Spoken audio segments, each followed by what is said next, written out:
Good morning, everyone. I am Ferlin Kearns, and I wanted to bring you into my car lot here this morning just to talk a little bit about why I'm supporting Gary Richardson for governor, and hopefully when I get done, all of you will support him too. You'll see why I'm supporting him, and you'll support him as well. If you've seen him running around a little bit, you see these hats he's wearing, and he's the guy that wants to make the turnpikes free. About 60 years ago, when they built the first turnpike, they told us that after about 2 years, the toll booths would come down and those roads would be free, and some 60 years later, they're still not free. We're still paying for them.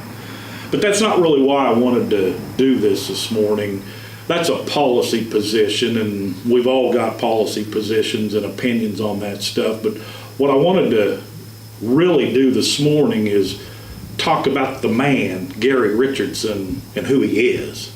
That is critical, and hopefully when I get done, like I believe he's just leaps and bounds above and beyond everybody else. He's just miles ahead of them when it comes to this stuff. In any relationship, a business relationship, employers, employees, friends, it doesn't matter. In any type of relationship, I'm looking for something in those relationships, especially in our leaders at the state and national levels, wherever a political leader. And I'm looking for integrity, character, ability to make a decision, and all that culminates in leadership. And when I tell you a little bit about Gary, you'll understand that this is why I'm supporting him. He's been an attorney his entire life. He's been practicing law for about 50 years, and he wrote this book called Black Robe Fever. And what this book talks about is judges, once they put that robe on, they get this fever and they go crazy with power. And I just want to talk about two cases of his entire 50-year career. One of them's not even in the book, but it's one that I have personal knowledge of because I lived it back in the 1980s here in the state of Oklahoma. But before I talk about that case, I want to kind of set the stage of what Oklahoma was like in the 1980s for young people that weren't around and really don't know. It was kind of like the Wild Wild West in those days, and we were right in the middle of it, so we really didn't notice it. I certainly didn't notice it, but just a couple examples from my personal experience. I was a kid. I was in my early 20s, and I was working construction, and when I'd get off work, I'd go to the club and have a drink. And I was sitting there at the bar drinking a drink, and I look up on the TV, and there's commercials up there talking about something to the effect, honestly, Oklahoma, let's get honest. What they were wanting to do was legalize liquor by the drink. Well, every club in town was already selling liquor by the drink. They were trying to legalize what we were already doing. And it wasn't like the New York City speakeasies during Prohibition where we were hiding in the basement. We were right there in broad daylight. Everybody knew it was going on. It was illegal, and nobody cared. As I said, I was working construction, and another commercial that I would see on TV sitting there in that bar having a drink was the right to work. Oklahoma was trying to become a right to work state. Well, I got up every single day and went to work, and not once did I ever belong to a labor union. So every job I ever had, I was supposed to be paying union dues. I was supposed to be a union member, but I never did. And then I'd get off work and I'd go have that drink, and that was illegal too. And nobody cared about any of this stuff. It was just kind of like the Wild Wild West. And then this Penn Square Bank thing happens. And wild speculation on wildcat wells. And, we had the financial crisis in 2008 and 2009.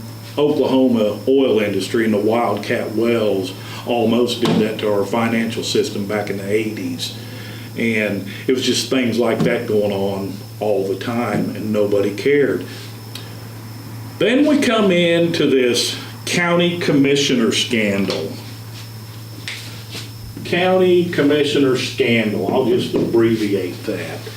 And what that was, it was the largest public scandal up to that time in the nation's history. It involved 230 people, 110 county commissioners and 120 private citizens that were on the other side of the scam. And in real simple terms, because the investigation went on for years and the trials went on for years, so this is an oversimplification of what they were doing. But just suppose I had an old tractor that might be worth, or a bulldozer or a truck or whatever, might be worth $1,000.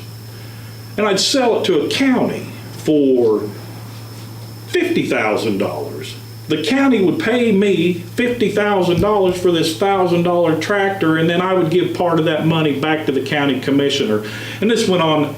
In Oklahoma, there are 77 counties, and all 77 counties were involved in this scam. The largest fraud perpetrated on a state in the history of our nation.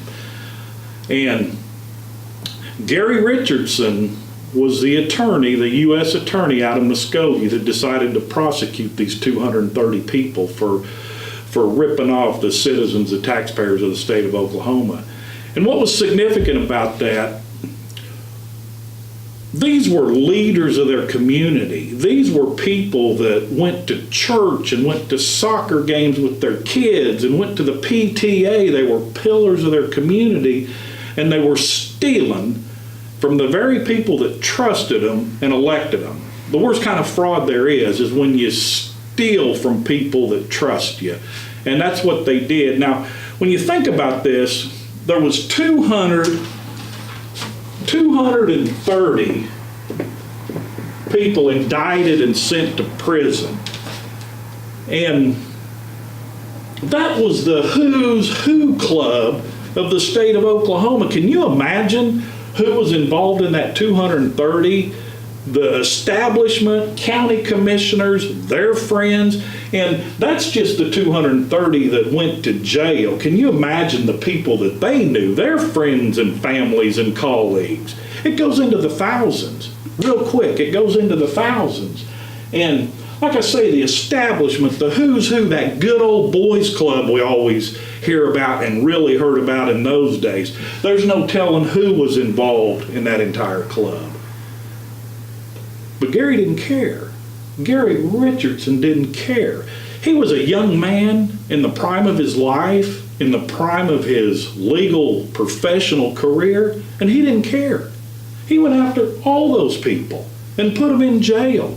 He prosecuted that entire scandal, and like I said, by the time it was done, it involved all 77 counties, and 230 people went to jail because he seen a fraud being perpetrated on the citizens of Oklahoma, and he thought it needed to stop, and he stopped it.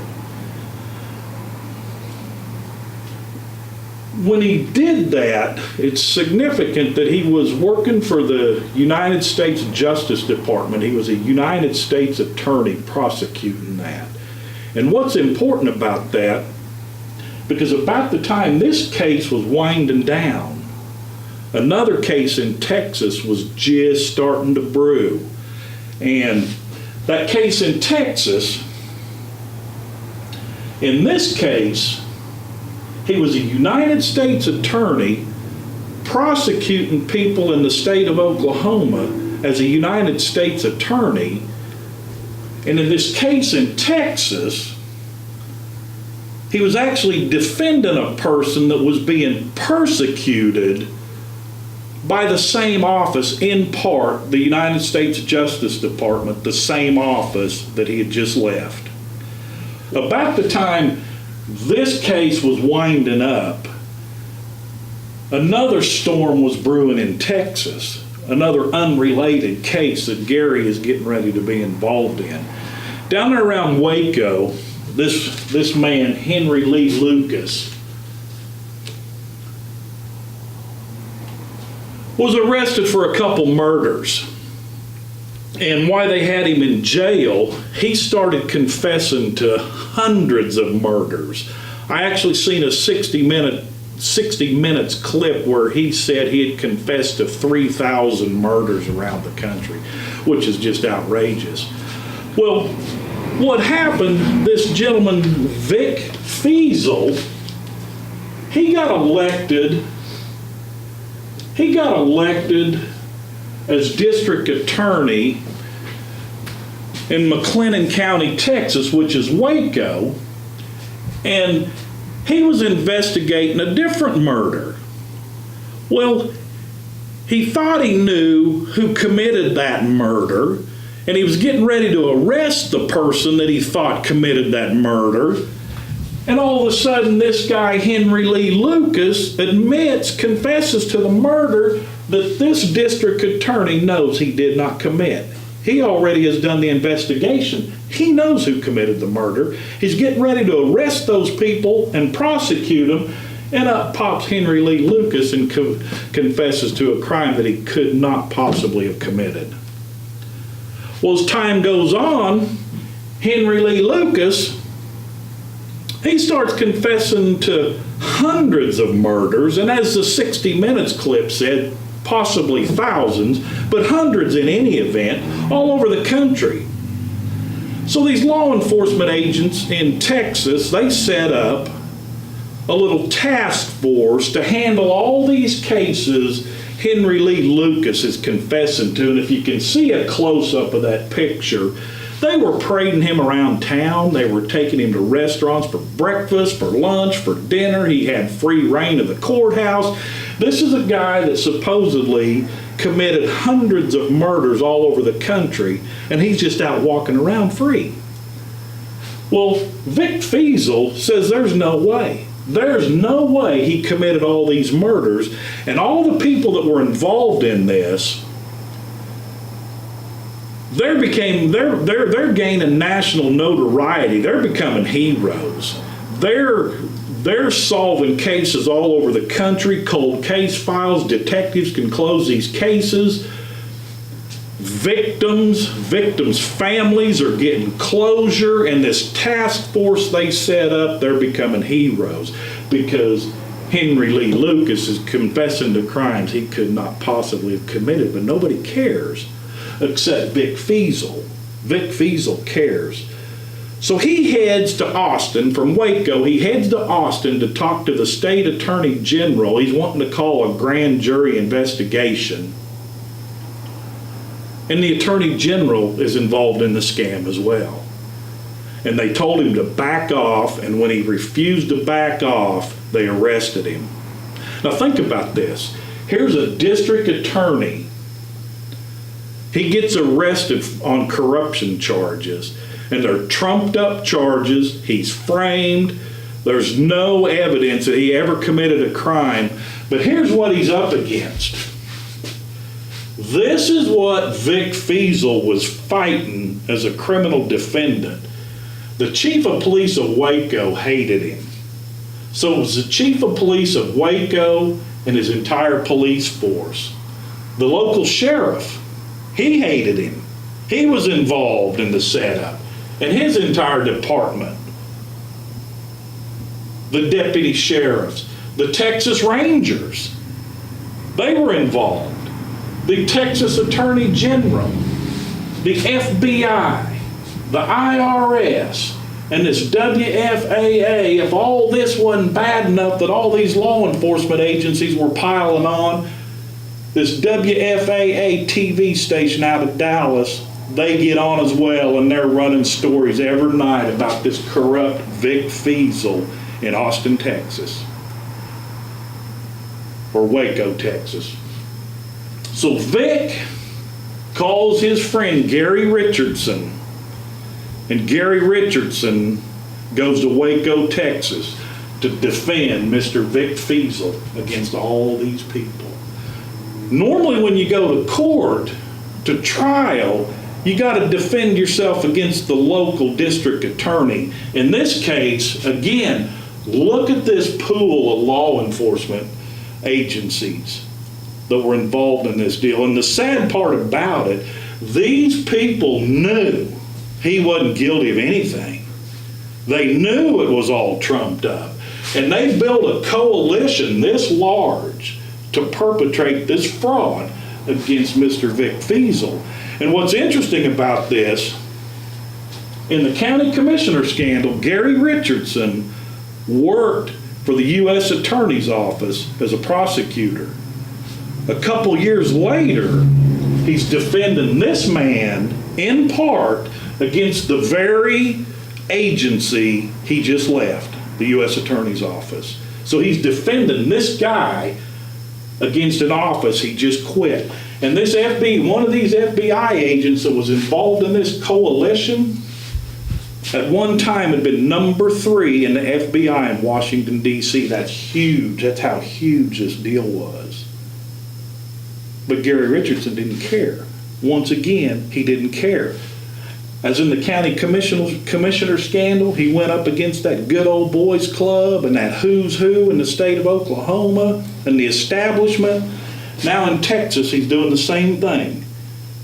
He's going up against the who's who in law enforcement in the state of Texas, that good old boys club, the establishment. There were federal judges. I didn't write that down. Federal judges were involved in this. And once again, when I'm thinking about integrity, character, the ability to make a decision and follow through, leadership. That's what all this means. When you are able to go up against all this and keep your cool, that demonstrates what we need at the Capitol. So now the trial starts. They're on trial, and the very first day before the trial starts, the judge in the case tells Gary Richardson, I don't want you talking about Henry Lee Lucas. He didn't have anything to do with this case, and don't you dare mention Henry Lee Lucas in my courtroom. Well, the very first day, Gary Richardson obviously mentions Henry Lee Lucas, his entire case. This whole thing is about Henry Lee Lucas. If it's not for Henry Lee Lucas, none of this ever happens. So the judge threatens to put Gary Richardson in jail for contempt of court on the weekends. And Gary tells the judge, well, you can do that, Your Honor, if you want, but if I'm in jail on the weekend, I can't properly prepare for my client's case, and you know that's going to be reversible error if anything happens here, so you do whatever you need to do, but I will continue to represent my case, my client, the best way I know how. So the judge told him, the judge backed up, and the judge told him, that's fine. But when this trial's over, you're going to jail for 90 days. And he told the judge, he said, well, if it's a choice between me going to jail for 90 days and my client going to jail for 84 years, I think I'll take the 90 days. And he continued to represent his client the best way he knew how. And against all this, plus federal judges that I didn't write down on there, federal judges, against all that, he was able to get not guilty verdicts on every count they had. After talking to the jury when the trial was over, the jurors knew it was a scam. They called it a setup, a scam, and all the synonyms that you can think of for that. They knew it. And again, the scary part about this is these people all knew he was not guilty. These people all knew Henry Lee Lucas was a liar. They all knew it, but they didn't care. They were getting such fame and notoriety nationwide, they were willing to send this man to the penitentiary for 84 years to hang on to that little notoriety they had gained by these confessions he was making that they knew were false. So that's kind of it in a nutshell. When these are just 2 cases out of his entire career, and it's not so much about the cases, it's to illustrate the integrity of the man, the character of the man, the ability to make a decision and follow through with all this stuff. And that's leadership, folks, and that's what we need. We need leadership at that Capitol. And if this doesn't demonstrate the integrity of this man and the ability to lead and the ability to act and work and operate under pressure, nothing does. So I hope by looking at this, you'll agree with me that there's no question who should be our next governor. There's no question he's leaps and bounds above everybody else. I hope you'll agree with me on that, and I hope after watching this, you'll share this video with everybody you know and help me get this man elected governor. What we're trying to do here is win this election one heart at a time. And you can help us do that by getting on board and sharing this video with everybody you know. Thank you for listening.